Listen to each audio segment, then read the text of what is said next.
What I wanted to talk about today is something I think that atheists lack far too much of, and that's respect for religion.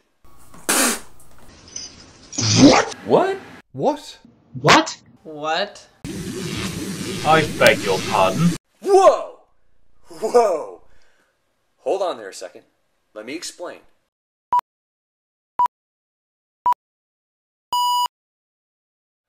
This is not an atheist turning toward religion video. I've not become a Christian or a Muslim or anything like that. I don't mean to say that I respect religious justifications or religious influence in politics. I quite frankly don't care if someone's religious or not. I mean, as long as they keep it to themselves in every way, shape, and form, I could care less if someone believes in an invisible sky fairy. What I mean is that I respect religion as a phenomena. I respect it in the same way that I respect a cockroach or rat or raccoon, because it's a survivor. I respect religion because I regard it as a evolving, living meme. And indeed, in a metaphorical way, obviously, religion has many traits akin to those of adaptive organisms. It has an immune system.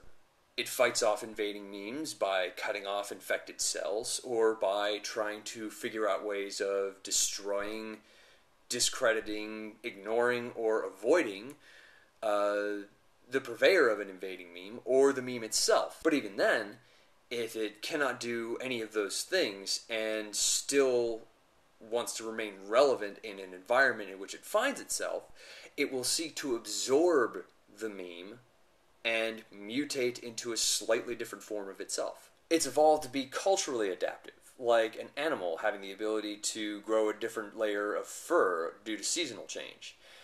It keeps it from standing out as something that doesn't belong or being singled out as a target. A small example of this would be when missionaries go to remote areas, they always make sure to find out what the relative term for God is in that culture and adopt it as the word for God, translating their holy text accordingly. It's evolved to reject and expel potentially harmful evidence, which is akin to a gag reflex or the ability to expel something that's causing gastrointestinal distress by vomiting. This trait is sometimes an overreaction to a stimuli in both animals and religion. Evangelical churches encouraging their followers to ban Harry Potter books is like a person vomiting from the mere texture of sushi. It is, however, a good reaction to have from a biological standpoint, or in this case, the standpoint of a religion, because the price of not expelling something that could be regarded as harmful is potentially death. It's an opportunistic and omnivorous feeder. I'm taking the idea of that type of feeding to mean that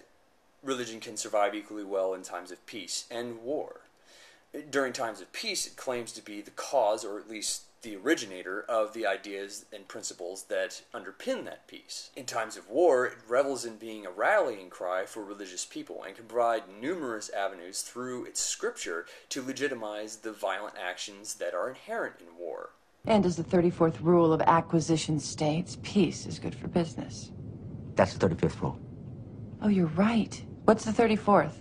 War is good for business. Yes, I know I'm a dork. It can even go into a dormant state when and if times get rough, hiding itself away in secret places until conditions are right for its re-emergence. What brought this up was a video I saw a while ago where an atheist was asked if you had a button you could press to blink religion out of existence, would you press it? My answer to this is a resounding no. I wouldn't want to see religion blinked out of existence any more than I'd want to see a species of animal blinked out of existence. Not because I think it's a good thing, but because I think it should at least be understood, or at least I want to understand it. I want to understand its current place and where it came from. I want to observe, analyze, and study it in its natural environment. I want to dissect it and find out what makes it tick. To casually say that one would blink religion out of existence when it's been such a large part of forming, shaping, and building culture as we know it, without knowing everything we can about it, because, well, we think it's simply a bad thing, would be like finding a new species of deadly poisonous animal and killing every one of them because they're dangerous before knowing where they fit in the local food chain. Now, I know what some of you are thinking. We know enough about religion. I've simply missed the fact that religion is a system of social control, or a security blanket for the fearful, or some other simplistic answer like that. And you're sort of right.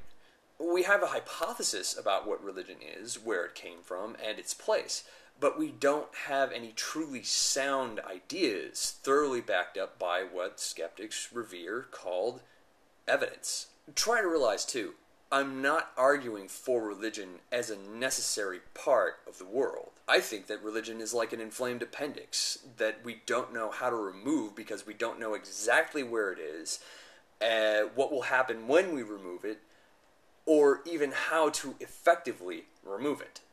There's no known human culture on the planet without some form of religion, and we as a species have been practicing religion far too long for it to have been an invention of narcissistic rulers or ambitious holy men. So if it is a form of social control that wasn't originally invented by rulers and holy men, why did we need a form of social control? And why did that employ this spirituality? Was it a form of social cohesion before it became a form of social control? When did either of these happen, and what were the repercussions in terms of our development? When did it become an explanation for the unexplainable? Why did this happen, and how does that fit into the social control and social cohesion mechanisms? For that matter, if it wasn't given to us by a divine sky daddy, where did spirituality come from? It's a pertinent question unless you're ready to deny the existence of the numinous. This is just a small list of questions that a genuine scientific inquiry into the nature of a religion could shed light on. And there are many, many more where that came from. I, for one, think we've only begun to scratch the surface of what religion is, how it evolved, and how it's affected our species throughout history. And even if, or rather when, we find out everything about religion, it still doesn't deserve oblivion. At the very least, it deserves a museum.